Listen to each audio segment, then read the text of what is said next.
Hi everyone, Assalamu alaikum, good evening and very welcome back to my YouTube channel. As you know, my name is Hamza Tariq and you are watching my YouTube channel. In the previous video, we have discussed the introduction of accounting and you know that मैंने आपको बताया था कि हम daily basis पे अब lectures record करेंगे जिसमें हम पूरे का पूरा अकाउंटिंग का सिलेबस खत्म करेंगे क्लास 11 के लिए, क्लास 12 के लिए, जिसमें बीकॉम, आईकॉम, डीकॉम ये सारे के सारे सब्जेक्ट्स आएंगे और आपके पीपीएससी, एफपीएससी और जितने भी आपकी स्टडीज रिलेटेड एग्जाम होंगे, बिजनेस स्टडीज रिलेटेड एग्जाम्स होंगे, अकाउंट्स रिलेटेड होंगे, वो सारे इसमें कवर होंगे।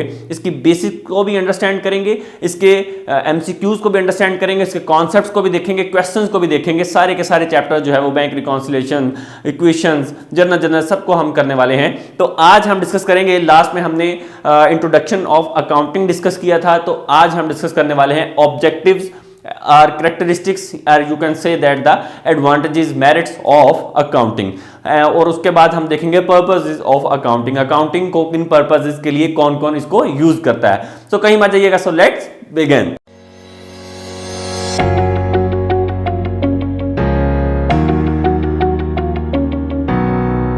ऑब्जेक्टिव्स की, अकाउंटिंग के एडवांटेजेस की या फिर कैरेक्टरिस्टिक्स की बात करें तो ये सारे तकरीबन सेम है। मेरिट्स, डीमेरिट्स आप इसको कह सकते हैं। कहीं भी आपको एडवांटेजेस आ जाए, ऑब्जेक्टिव्स आ जाए या आपको मेरिट्स आ जाए तो आप इसको लिख सकते हैं, किसी भी जगह पे आप इसको इन सारों को लिख सकते हैं। तो सब थोड़ा सा पहले आपको देख लेते हैं कि ये अकाउंटिंग में मेरिट्स का या एडवांटेजेस का या कैरेक्टरिस्टिक्स का रोल क्या है और क्या फायदे होते हैं। आपको पता है कि जब हम सिस्टमैटिकली चीज़ों को रिकॉर्ड करते हैं, क्लासीफाई करते हैं, समराइज करते हैं, एनालाइज करते हैं, उसको इंटरप्रेट करते हैं, तो उससे हमें बहुत सारे बेनिफिट्स होने वाले हैं। एक तो आपको जब आप फाइनेंशियल स्टेटमेंट्स बनाना आसान हो जाती हैं, जब आपकी फाइनेंशियल स्टेटमेंट्स बन जाती हैं तो आपके पास एविडेंस आ जाता है, रिकॉर्ड आ जाता है, आप लोगों को बता सकते हैं, आपका बताना आसान हो जाता है, उसको शो करवाना जनरल पब्लिक को, क्रेडिटर्स को, स्टेक होल्डर्स को बताना आसान हो जाता है। तो ये सारे पर्पस आपको अचीव होना शुरू होते हैं। तो अगर मैं बात करूं मेरिट्स की, तो मेरिट्स में बेटा हमारे पास आएगा मेरिट्स एंड डीमेरिट्स ऑफ, इसकी हम अगर डिस्कस कर लें, merits and demerits of accounting. Accounting के मेरिट्स और डीमेरिट्स क्या होते हैं इसको हम देख रहे हैं, जिसमें some of the advantages of accounting merits of business record preparation, financial statement, आपको बिजनेस का रिकॉर्ड मिल जाता है, प्रिपरेशन मिल जाती है, financial statements, prepaid financial statements मिलेगी। कंपैरिजन ऑफ रिजल्ट्स, आप रिजल्ट्स का कंपैरिजन कर सकते हैं, आप डिसीजन मेकिंग में हेल्प आउट ले सकते हैं कि बिजनेस आपका अच्छा चलेगा नहीं चलेगा। Evidence in the legal matters में आप इसको एज एन एविडेंस ले सकते हैं, ठीक है। तो ये आपको मेरिट्स हो सकती हैं। इसको हम फर्दर इन सारे बेनिफिट्स को, इन सारे मेरिट्स को हम वन बाय वन डिस्कस करने वाले हैं। थोड़ा सा बात कर लेते हैं advantages and disadvantages of account. अगर आपको मेरिट्स आ जाए, एडवांटेजेस आ जाए, कैरेक्टरिस्टिक्स आ जाए, ऑब्जेक्टिव्स आ जाए, तो आपने परेशान नहीं होना, आप सेम लिख सकते हैं इसमें। तो क्या आएगा, stakeholder of an entity want to know. देखिए जो आपके स्टेक होल्डर्स होते हैं उसमें आपके क्रेडिटर्स आते हैं, उसमें आपके सप्लायर्स आते हैं, उसमें आपकी गवर्नमेंट आती है जो टैक्सेस लगाती है, सप्लायर्स आपको माल प्रोवाइड करते हैं, मटेरियल्स देते हैं, आपको वेंडर्स होते हैं आपके, इसके अलावा आपके कस्टमर्स होते हैं जो आपसे प्रोडक्ट बाय करते हैं। तो वो जानना चाहते हैं कंपनी की फाइनेंशियल स्ट्रेंथ क्या है, उनके पास क्या है, क्या उनको पैसा उधार देना चाहिए। लेंडर जो है, क्रेडिटर जो है, ये देखते हैं कि क्या इनको पैसे उधार देने चाहिए। कस्टमर्स इनसे चीज़ बाय करते वक्त ये देखना चाहता था क्या हमें इनसे बाय करनी चाहिए या नहीं करनी चाहिए, इनकी फाइनेंशियल स्ट्रेंथ क्या है। एम्प्लॉयज़ देखते हैं कि या इस कंपनी के अंदर हमारा फ्यूचर सिक्योर्ड है या नहीं है। तो ये सारे बेनिफिट्स के लिए हमें क्या करते हैं, ये मैंने सिर्फ आपको एग्जाम्स के पॉइंट ऑफ व्यू से लिखा कि जब आप एग्जाम में अटेम्प्ट कर रहे हैं तो आपको पता हो कि मैंने इसके अंदर थोड़ी सी हेडिंग के तौर पर क्या लिखना है, ठीक है। Whether the entity is earning कर रही है, नहीं कर रही, या लॉस में जा रही है, ठीक है।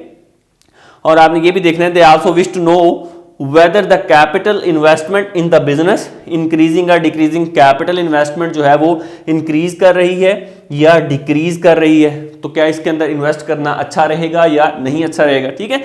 Accounting is the mixture of art and science, this is a very important point. What is the art and science, क्यों कहते हैं हम अकाउंटिंग को कि ये आर्ट और साइंस है। देखो बेटा जब भी आप चीज़ों को रिकॉर्ड करते हो ना इन अ सिस्टमैटिक वे, जिसमें आप रिकॉर्डिंग करते हैं, क्लासीफाई करते हैं, समराइज करते हैं, एनालाइज करते हैं, इंटरप्रेट करते हैं, this is the art. Data को रिकॉर्ड करना सिस्टमैटिक वे के अंदर ये एक आर्ट होता है जो कि हम अकाउंटिंग को यूज करते हुए उस आर्ट को परफॉर्म कर रहे होते हैं। साइंस क्यों कहा जाता है, जब आपको पता है साइंस के कुछ रूल्स होते हैं, जैसे फिजिक्स है, केमिस्ट्री है, एक रूल बन गया तो वो बन गया। इसी तरह अकाउंटिंग के भी कुछ रूल्स एंड रेगुलेशंस होते हैं जो कि जर्नली एक्सेप्टेड, जिसको हम गैप कहते हैं, जर्नली एक्सेप्टेड अकाउंटिंग प्रिंसिपल, जिसको हम फर्दर आगे जाके पढ़ेंगे।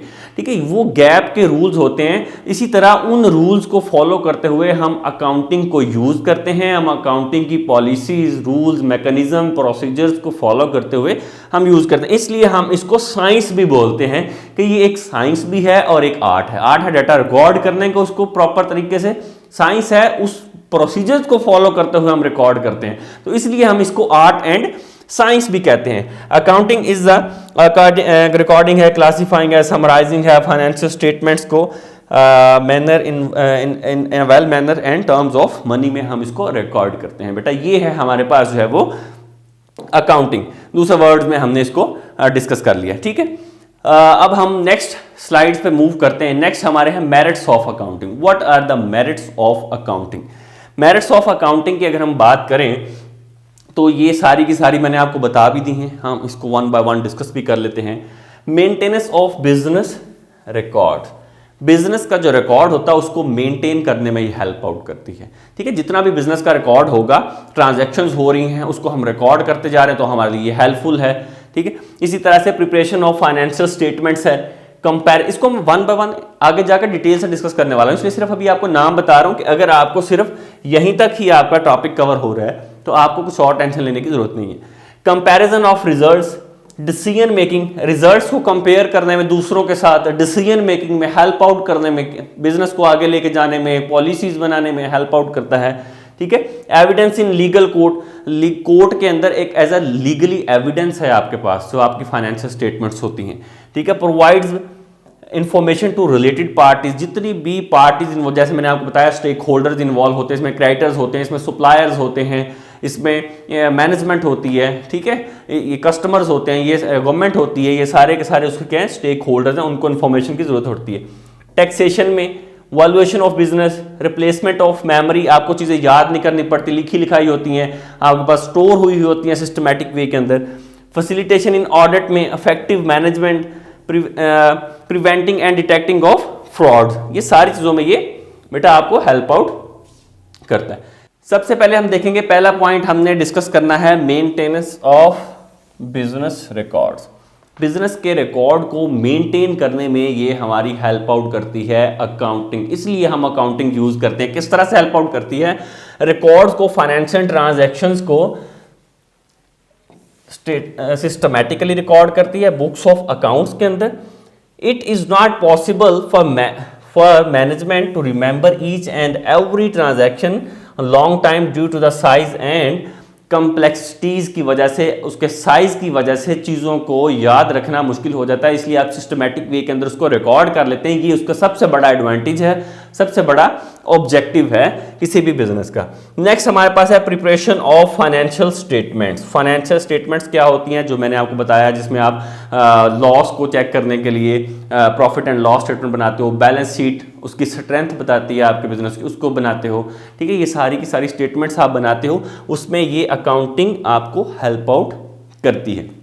ओके, फाइनेंशियल स्टेटमेंट्स बनाने में like trading profit and loss account, balance sheet बनाने में, prepare easily if there is a proper recording transactions, proper recording of all the financial transaction is very important for the preparation of financial statements of the entity। किसी भी entity की statements बनाने के लिए, financial statement बनाने के लिए आपके पास प्रॉपर रिकॉर्ड होना जरूरी है, उसके साथ ही आप इसको मेंटेन कर सकते हैं। नेक्स्ट आपके पास है बेटा कंपैरिजन ऑफ रिजल्ट्स। रिजल्ट्स को कंपेयर करें, किसके साथ?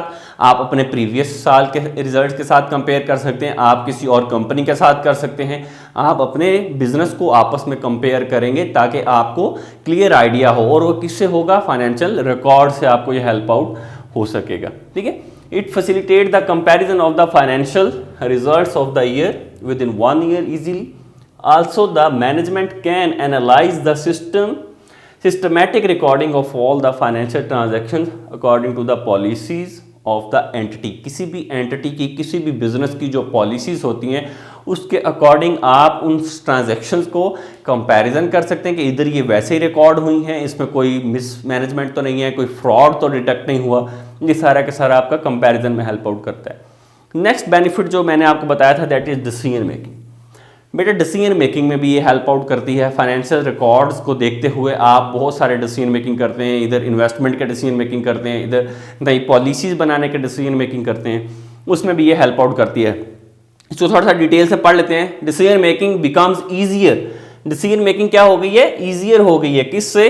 फॉर मैनेजमेंट के लिए ईजियर होगी। If there is a proper recording of financial transaction, अगर प्रॉपर रिकॉर्डिंग हो फाइनेंशियल ट्रांजैक्शन की, तो आपके लिए चीज़ों को रिकॉर्ड करना, चीज़ों को डिसीजन मेकिंग करना आपके लिए आसान हो गया है। ठीक है। Accounting information enables management to plan future activities. किसके लिए? फ्यूचर एक्टिविटीज बेटा प्लान करने में आपको और ज़्यादा आसानी हो गई है, आपको बजट्स बनाने में आसानी हो गई है। And coordination of various activities in various department, आपस में इंटर डिपार्टमेंट्स एक्टिविटीज के लिए, बजट्स बनाने के लिए, और आपके पास फ्यूचर एक्टिविटीज को परफॉर्म करने के लिए मैनेजमेंट के लिए आसानी हो गई है, उसके डिसीजन मेकिंग करना उसके लिए आसान हो गया है। तो नेक्स्ट बेनिफिट भी आपने पढ़ लिया। उसके बाद बेटा आपके पास है एविडेंस इन लीगल मैटर, जो मैंने आपको पहले बताया। अगर खुदा ना खासा कोई केस बन जाता है, कोई प्रॉब्लम क्रिएट हो जाती है, तो आप इन रिकॉर्ड को, जो आपके पास सिस्टमैटिक रिकॉर्ड होता है, उसको पेश कर सकते हैं एज अ लीगल मैटर के तौर पे, एज अ एविडेंस कर सकते हैं। The proper systematic record of the financial transaction as evidence in the court of law. Court of law के अंदर ये रिकॉर्ड कंसिडर होगा। नेक्स्ट है आपके पास provide information to related parties. Related parties मैंने आपको पहले बताया था, आपके स्टेक होल्डर्स होते हैं। स्टेक होल्डर्स कौन से हैं? जिसमें क्रेडिटर्स आते हैं, जिसमें आपके गवर्नमेंट आती है। कौन कौन आ जाएंगे? ये लिखा भी हुआ है। क्रेडिटर्स हैं, ठीक है, जिनसे आपने उधार लेना है, ये एम्प्लॉयज़ हैं, ये कस्टमर्स हैं, आपके क्रेडिटर्स हैं, ऑनर्स हैं। ऑनर के लिए कि यार मेरा बिजनेस सही जा रहा है, मुझे और पैसा लगाना चाहिए कि नहीं, गवर्नमेंट को टैक्स लगाना होता है, टैक्स इम्पोज करना, उसके लिए ये बेनिफिट होता है कि ये बिजनेस की पोजीशन को जाने। एम्प्लॉयज़ वहाँ पे काम कर रहे होते हैं, तो वो अपनी बूस्ट सैलरी को चेक करते हैं, कहाँ उनकी प्रोग्रेस, उनकी जॉब सिक्योरिटी कितनी, उसके लिए। कस्टमर्स परचेज करते हैं चीज़ें, उस पर भरोसा करते हैं कि कंपनी की स्ट्रेंथ क्या है, वैल्यू क्या है इसकी, ठीक है। तो गवर्नमेंट ने टैक्स वगैरह लगाने होते हैं, तो उसके लिए इंपॉर्टेंट है। नेक्स्ट बेटा चलते हैं helps in taxation matter. Taxation, different tax authorities होती हैं, वो इनकम टैक्स लगाती हैं, वो सेल्स टैक्स लगाती हैं, ठीक है। इनडायरेक्ट टैक्सेस इंपोज करने होते हैं, इनकम टैक्स लगते हैं। तो it depends on the amount accounts maintain by the management of for settlement for taxation matter. जो आपके अकाउंट्स मेंटेन हुए होते हैं टैक्स अथॉरिटीज़ के लिए, वो टैक्स इंपोज करती हैं, और जो आपके टैक्स अकाउंटेंट्स होते हैं वो बाकायदा इसको बनाते हैं ताकि वो इसको रिकॉर्ड किया जा सके, ठीक है। सो ये अभी तक का हमारा जो है वो नेक्स्ट हमने चलते हैं। नेक्स्ट है हमारे पास वैल्यूएशन ऑफ बिजनेस। बेटा वैल्यूएशन ऑफ बिजनेस क्या है, इसको हम देख लेते हैं।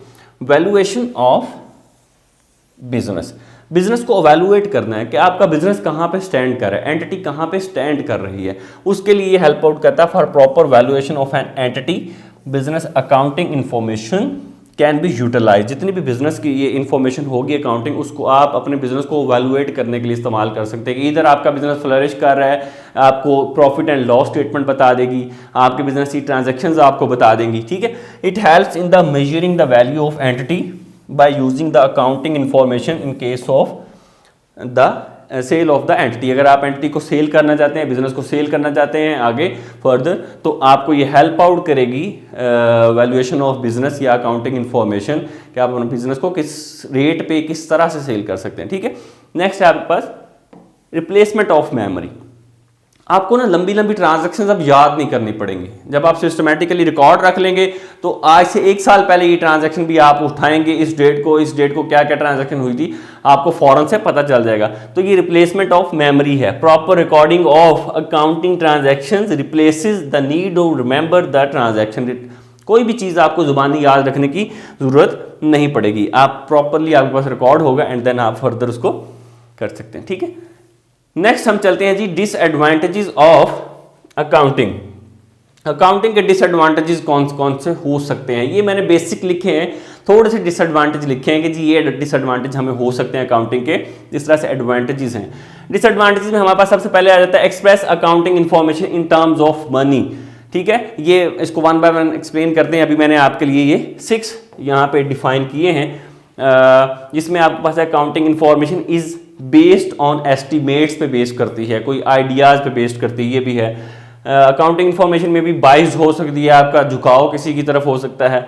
Recording of fixed asset in the original cost, manipulation of accounts, money as a measurement of change in the value.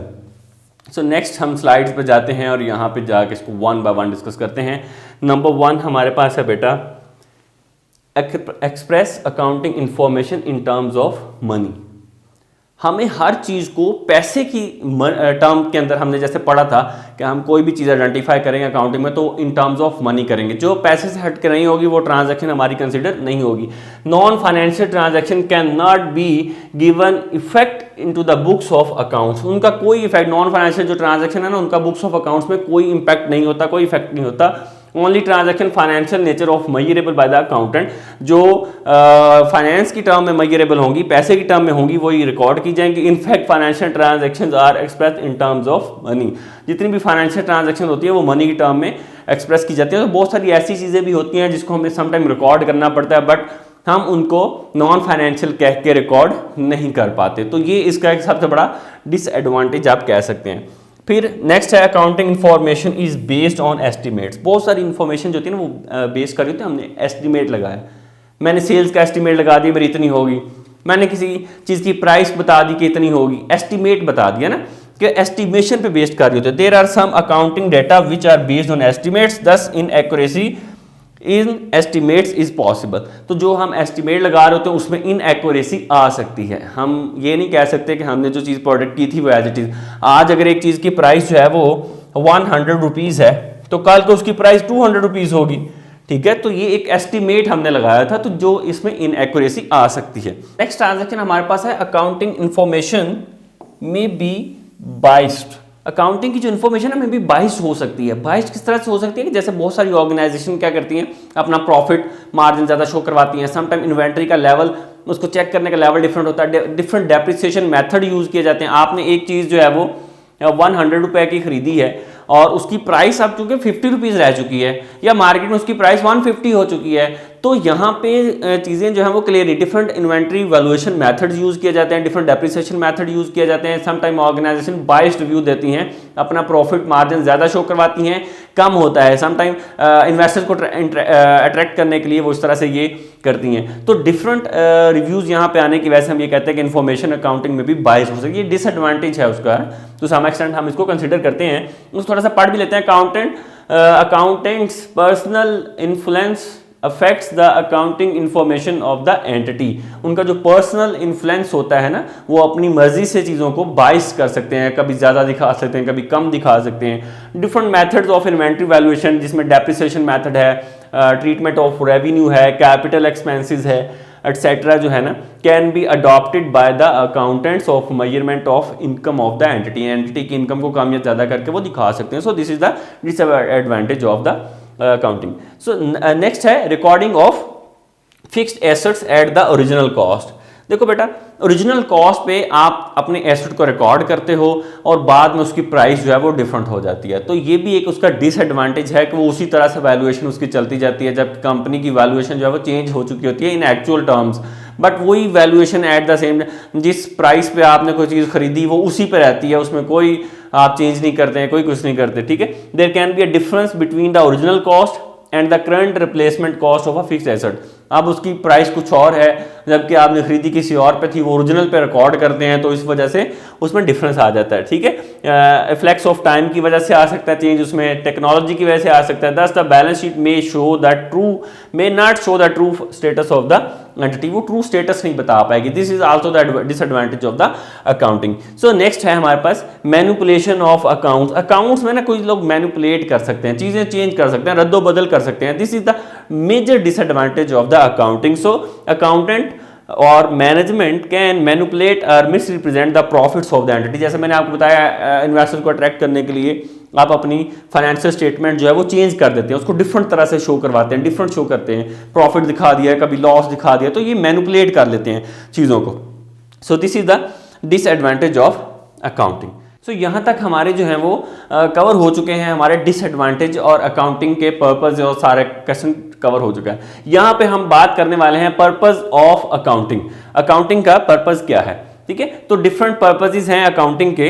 ये स्लाइड जो है वो चेंज हो चुकी है, लेट मी जो पर्पसेस ऑफ अकाउंटिंग, अकाउंटिंग के क्या पर्पसेस होते हैं, ठीक है। तो वो किन किन के लिए इंपॉर्टेंट है, सबसे पहले तो ये मैं आपको बता दूं, ऑनर्स के लिए है, मैनेजमेंट के लिए है और आउटसाइडर्स के लिए। This is the honours, the management और आउटसाइडर, इन तीनों के लिए ये अकाउंटिंग का एक पर्पस है, ये डिफरेंट एक पर्पस रखती है अकाउंटिंग। सो तो the permanent record of all the business transactions, ठीक है। ऑनर के लिए ये क्या काम प्रोवाइड करती है, क्या पर्पस प्रोवाइड करती है कि जी ये परमानेंट रिकॉर्ड रखती है बिजनेस ट्रांजैक्शंस का। The information about the profit and loss of the business, profit and loss of the business के अबाउट भी बताती है कि ये भी एक पर्पस है, ये ऑनर के लिए हेल्पफुल रहता है। The information about the financial position of the business, business की फाइनेंशियल पोजीशन क्या है, बिजनेस कहाँ स्टैंड कर रहा है, लॉस में है, प्रॉफिट में है, किस जगह पे है, उसके लिए ये हेल्प आउट करती है। The knowledge of taxable income, के इनकम टैक्सेबल इनकम कितनी है, कितनी इनकम पे टैक्स देना पड़ेगा और कितनी टैक्स डिडक्टेबल है, ये सारा इसमें आपको ऑनर के लिए हेल्पफुल रहती है। अकाउंटिंग इन्फॉर्मेशन का ये पर्पस है बेसिकली अकाउंटिंग का जो हम डिस्कस कर रहे हैं, और ये किसके लिए इंपॉर्टेंट है, ये ऑनर्स के लिए है। Up to date information about the value of assets and liabilities, assets की वैल्यू कितनी है, लाइबिलिटीज कंपनी पे कितनी है, कहां से पता चलेगा, ये आपको अकाउंटिंग से पता चलेगा, ये पर्पस है उसका, अकाउंटिंग से हमको पता चल सकता है, ये ऑनर के लिए हेल्पफुल रहता है। The name of the debtors and creditors and the amount of debt, क्या किनका हमने जो है वो हमारे डेटर्स कौन है, हमारे क्रेडिटर्स कौन है, और कितनी अमाउंट हमने डेट की हुई है, हमने उधार दी हुई है या हमने किसी से रिसीव करनी है, ये इन्फॉर्मेशन भी अकाउंटिंग रिकॉर्ड से हमें पता चलती है, अकाउंटिंग से पता चलती है। This is also very helpful. ये अकाउंटिंग के लिए जो है वो पर्पसेस जो है वो सर्व किए जाते हैं, ठीक है। सो नेक्स्ट हमारे पास है, ये हमने पढ़ लिया, to management it provides, management के लिए अकाउंटिंग कैसे रोल प्ले करती है और किस तरह से ये हेल्पफुल है। So let me tell you the information that helps in future planning, taking decisions, future planning के लिए और डिसीजन मेकिंग के लिए, मैनेजमेंट के लिए, मैनेजमेंट में डिसीजन लेने होते हैं ना, और फ्यूचर प्लानिंग करनी होती है कि उनको कितना आगे बिजनेस को एक्सपेंड करना है, क्या क्या चीज़ें करनी है, उसके लिए हेल्पफुल रहती है। और अकाउंटिंग इन्फॉर्मेशन किस लिए हेल्पफुल रहती है, फैसिलिटेट करती है controlling in different aspects of the business, business के जो डिफरेंट एस्पेक्ट्स होते हैं उनको कंट्रोल करने के लिए ये इंफॉर्मेशन हेल्पफुल रहती है। पता होगा ना मैनेजमेंट को कि हमारी लायबिलिटीज़ कितनी है, प्रॉफिट कितना है, बैलेंस शीट कितनी है, एसेट्स कितने हैं, ये सारी चीज़ें जब पता होंगी तो आपके बिजनेस के एस्पेक्ट्स को कंट्रोल किया जा सकता है। फिर comparison of the present position with past, आपके पास पास्ट में क्या रिकॉर्ड से, पास्ट में आपकी परफॉर्मेंस क्या थी कंपनी की और प्रेजेंट क्या थी, ये मैनेजमेंट के लिए हेल्पफुल रहेगा कि वो आपस का कंपैरिजन करे और करेक्टिव मेजर्स ले ले उनको ठीक करने के लिए। फिर to find out weaknesses of the business, business में क्या वीकनेस है, कहाँ कौन कौन सी चीज़ें शॉर्टकमिंग्स क्या हैं और कहाँ कहाँ इंप्रूवमेंट के एरियाज हैं जहाँ जिनको इम्प्रूव किया जा सकता है, ये हेल्पफुल हो सकती है। फिर हमारे पास जो है वो नेक्स्ट इंफॉर्मेशन आ जाती है बेटा outsiders, it provides the information about outsiders को क्या इंफॉर्मेशन होती है, किस लिए हेल्पफुल रहती है, इंफॉर्मेशन ऑफ फाइनेंशियल पोजीशन, उनको फाइनेंशियल पोजीशन की इंफॉर्मेशन मिलती है कि कंपनी की फाइनेंशियल इंफॉर्मेशन क्या है, जिसमें स्टेक होल्डर्स आपके आ जाते हैं, उन्होंने इन्वेस्ट करना होता है डिफरेंट जगह पे, जिसमें मैंने आपको बताया भी था क्रेडिटर्स होते हैं, आपकी गवर्नमेंट होती है, टैक्स इम्पोज करती है, ठीक है। तो ये इस तरह से future prospectives, prospects of investment, investment के फ्यूचर प्रॉस्पेक्ट्स जिन्होंने इन्वेस्टमेंट करनी है उसके लिए हेल्पफुल रहती है, आउटसाइडर्स हैं आपके। Liquidity position of the business, आपने इन्वेस्ट करना है, आपको अगर कंपनी को लिक्विडेट करना पड़ता है, आपको पैसे की जरूरत पड़ती है, तो कंपनी कितनी हेल्पफुल रहेगी, कितनी जल्दी इसके एसेट्स किस तरह के हैं ये लिक्विडेट हो सके। लिक्विडेट मतलब कि आप अपने कितनी जल्दी पैसे को, एसेट्स को कैश में कन्वर्ट कर सकते हो और अपने डेट देने की पावर्स है, ठीक है। तो इसलिए आपको क्रेडिटर्स आपसे अट्रैक्ट होते हैं। Information of the employ about the progress and stability of the business, ये क्या करती है, आउटसाइडर्स को इन्फॉर्मेशन देती है किस चीज़ की, उसकी स्टेबिलिटी कितनी है कंपनी की, प्रोग्रेस क्या है। इससे क्या होगा कि जो एम्प्लॉयज़ हैं उनको पता चलेगा कि इनको बोनस कितना मिलेगा, सैलरी कितनी मिलेगी, स्ट्रेंथ क्या है कंपनी की, इससे ये फायदा होने वाला है। Cost of production and pricing policies to control the prices, basically cost production पे कितनी कॉस्ट लग रही है ये पता चलता है, प्राइसिंग पॉलिसीज डिफाइन की जाती है। इससे क्या होता है, एक मॉरली ना प्रेशर जनरेट होता है डिफरेंट अदर कंपेटिटर्स पे, गवर्नमेंट पे, कि जब वो पता चलेगा कि इस कंपनी की प्राइसेस ये हैं, पॉलिसीज ये हैं, इतनी प्राइस है, तो बाकी भी फिर उस प्राइस को नॉर्मल रखने की कोशिश करते हैं, जिससे क्या होगा के प्राइस कंट्रोल रहेगी। तो ये इंफॉर्मेशन हेल्पफुल रहती है आउटसाइडर्स के लिए भी। तो ये बेसिकली आज का हमारा टॉपिक था, जिसमें हमने बेनिफिट्स को डिस्कस किया है, एडवांटेजेस और कैरेक्टरिस्टिक्स को डिस्कस किया है, डीमेरिट्स को डिस्कस किया है, और हमने पर्पसेस को डिस्कस किया है ऑफ अकाउंटिंग के कौन कौन से होते हैं। ठीक है, तो आई एम वेरी होपफुल कि आपको ये सारी चीज़ें जो हैं वो समझ आ चुकी होंगी। ये यहाँ से मैं आपको दिखा भी देता हूँ कि ये हमने ऑब्जेक्टिव्स, एडवांटेजेस, कैरेक्टरिस्टिक्स को डिस्कस कर लिया। कहीं कन्फ्यूजन है, आपको किसी भी तरह का कुछ टॉपिक समझ नहीं आया, कहीं पे कन्फ्यूजन है, तो हम इसको और डिस्कस कर सकते हैं। Thank you so much for watching this video, और वीडियो को शेयर करते जाएँ, लाइक करते जाएँ। Thank you so much.